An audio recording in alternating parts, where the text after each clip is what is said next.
Here we are, another Friday, and I'm sitting across from a man who's introduced me to a whole nother world of flavor. Literally all week, I've sat here across from Jesse from Henebery and talked about, well, I mean, my favorite thing is rye whiskey. I love the flavor. I love the spiciness. I love the depth of rye. Don't get me wrong, I still love my bourbons, but rye is just like chef's kiss.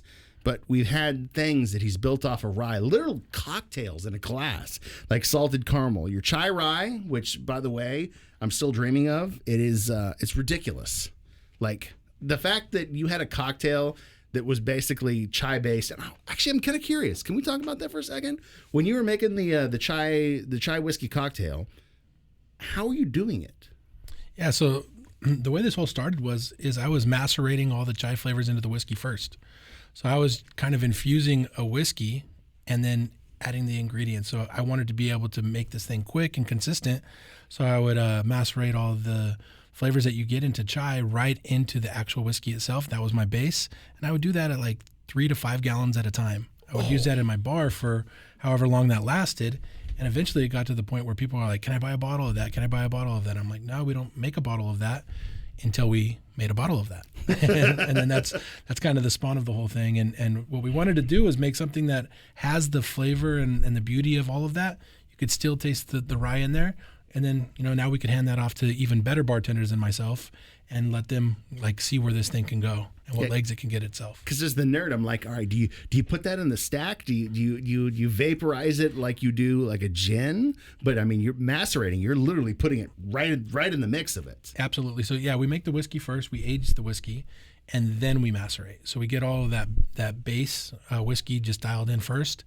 And then we'll macerate it as whatever size we need. And then we'll do a filter process on it to make sure that the sediment and all that stuff is completely out of it. But when we're using all natural ingredients in this thing, you will get a lot of little small nuance. We'll get a little bit, like maybe like 5% difference of flavor every batch that we make, because it's just depending on the freshness and the difference of the actual real ingredients that we put into this thing. So I always say it's 5% better. It's 5% better. 100% every time. It's 5% better than the last batch. Exactly. You also have an Old Fashioned. Now, that makes up kind of your celebrated series. And I was mind blown. We did Old Fashioned on Wednesday. That literally the Old Fashioned, and I learned this from Steve from Storyhouse Spirits, which you can see on the YouTube later. If you can try the spirit hot, and then you can drop an ice cube in it and try it diluted. There was literally 2 different drinks between drinking it hot and drinking it diluted. Like drinking it diluted with 2 ice cubes in it, I really felt like I was sitting there in my garage drinking an Old Fashioned. I still got a lot of those flavors when it was hot, but man, it was just a bouquet once you put some water into it. Yeah, for sure. Old Fashioned, like I said, it is 4 ingredients, so dilution's a big part of that cocktail. We call it Old Fashioned whiskey, because until it hits the ice, that's exactly what it is. It's 80 proof.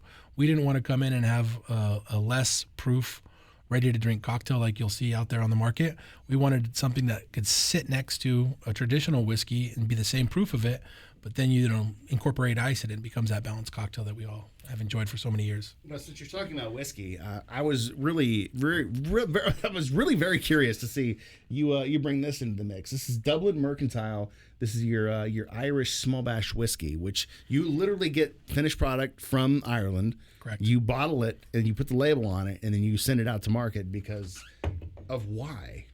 So we just built this really great relationship with the distiller in Ireland, one of the best of all time, Noel Sweeney. Google him. You'll be fascinated with this. He has his name written on every single bottle. This is something that he really believed in, and he really wanted to find a good home for it. He wanted to send it out to the United States market and really just kind of get feedback and build this thing real organically. We're not putting any marketing dollars behind it. We're just getting out there and letting people try it, 1% at a time. And it's a very small project, but we wanted to make sure that we did it the right way, and we're just building a better and better relationship with the distilleries in Ireland.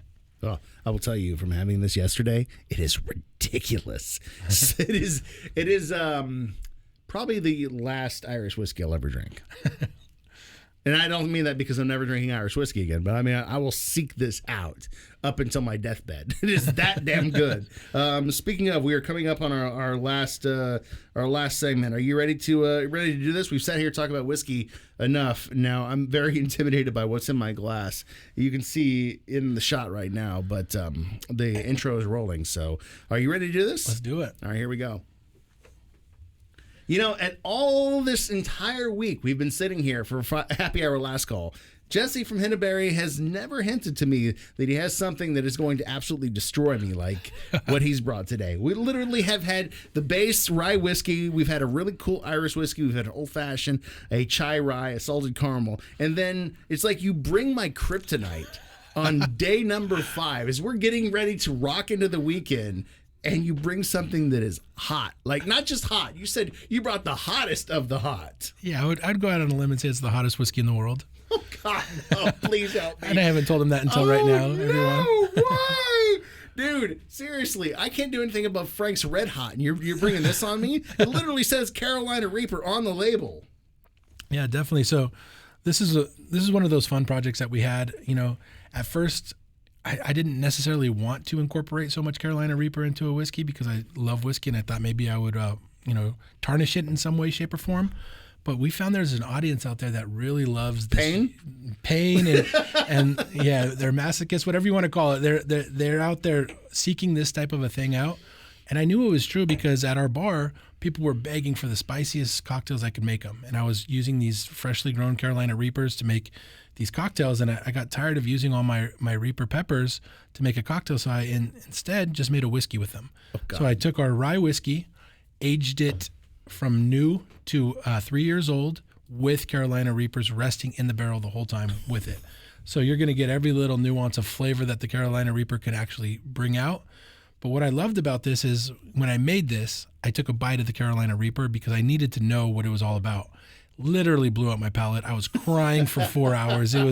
I couldn't taste anything. So serves you right. I wanted to make a product that you could actually taste the nuance of a Carolina Reaper and not be completely blown out. So you are going to get the hot notes of it, but because it's an alcohol, it does dissipate and it does calm you down and it's not going to linger all day. I've learned from you that you're very much aroma forward. Mm-hmm. And I'm getting an aroma that's very pleasing. I can tell there's a pepper in there because you get something about those capsaicins that almost that aerate. Is it just me or is the color even more amber than some of your other whiskeys? I can neither confirm nor deny that, sir. Yeah, I think there's hallucinations that are already happening. Help me, please. All right. Cheers. All right, here we go. Cheers. Salute. Come by.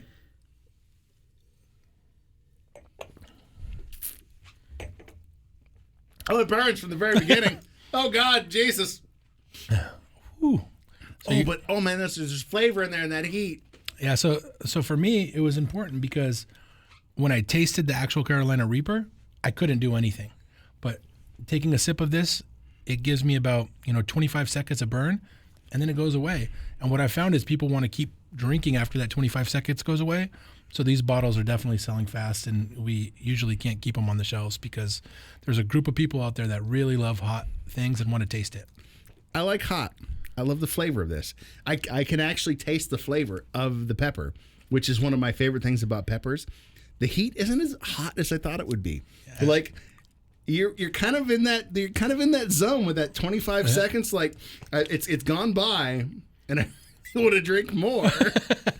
That's exactly what we wanted. We wanted to have the experience of it, but not ruin your day. Well, wow. Well, you know what? I'm going to do it. I'm taking another sip. Go for it.